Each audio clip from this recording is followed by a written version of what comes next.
Engkau dah kerja, menyewa je. Kau tak beli rumah lagi. Kau tengok cousin-cousin kau ni, semua dah beli rumah. Engkau seorang je belum beli. Kita bercakap pasal hartanah. Hartanah, dia ada dua sahaja sebab yang kita nak beli hartanah. Sebab pertama, beli untuk duduk sendiri. Sebab kedua, ialah untuk pelaburan. Ada dua sahaja sebab anda nak beli rumah untuk duduk sendiri. Pertamanya ialah the starter home. Maknanya anda dah beli rumah pertama mungkin atau menyewa. Jangan pernah rasa hina sekiranya anda menyewa. Kita nak kena kumpulkan kekuatan kewangan kita kena uruskan kewangan kita. Bila dah betul-betul bersedia, barulah kita buat keputusan untuk melabur atau memiliki rumah. Betul tak? Jangan FOMO. FOMO is so scary, brother. It's so scary because it makes you do things that you're not supposed to do. So katakan anda belum bersedia nak menyewa, balik kampung, mesti ada seorang makcik itu atau pakcik itu yang sangat prihatin tentang kita. Siapa ada makcik atau pakcik macam tu? Engkau tak kahwin lagi? Dah kahwin? Engkau tak ada anak lagi? Nanti dia tanya, engkau dah kerja? Menyewa je?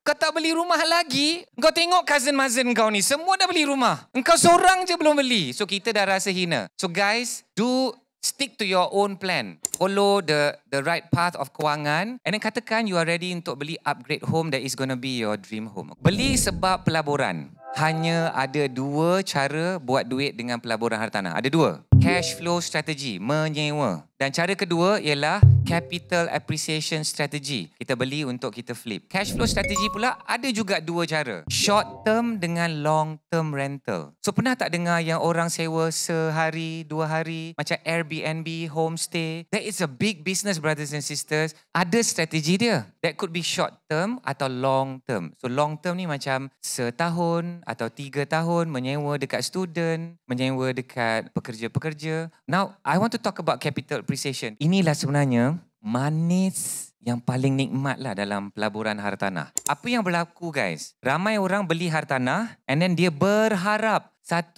2, 3 tahun akan datang, rumah itu akan meningkat nilai. Okay, so of course best kan? 400,000 tiba-tiba jadi 500, 600,000, untung 100,000, 200,000. Adakah perkara itu confirm akan berlaku? Tak. So this is important, ingat tak? Hartanah boleh buat untung dan bahagia, hartanah juga boleh buat rugi dan sengsara. Adakah semua hartanah yang kita beli akan meningkat nilai, yang kita nak rasa manis, yang nikmat sangat tu? Tidak. So ramai orang kat luar sana, brothers and sisters, sahabat-sahabat semua, yang beli hartanah dan tersilap langkah dan diorang sedang menanggung kesakitan, kesengsaraan dan beban kewangan yang tak terbayangkan. Hilang segala keceriaan hidup, kebahagiaan hidup bila anda semua dah menanggung raksasa penyedut duit.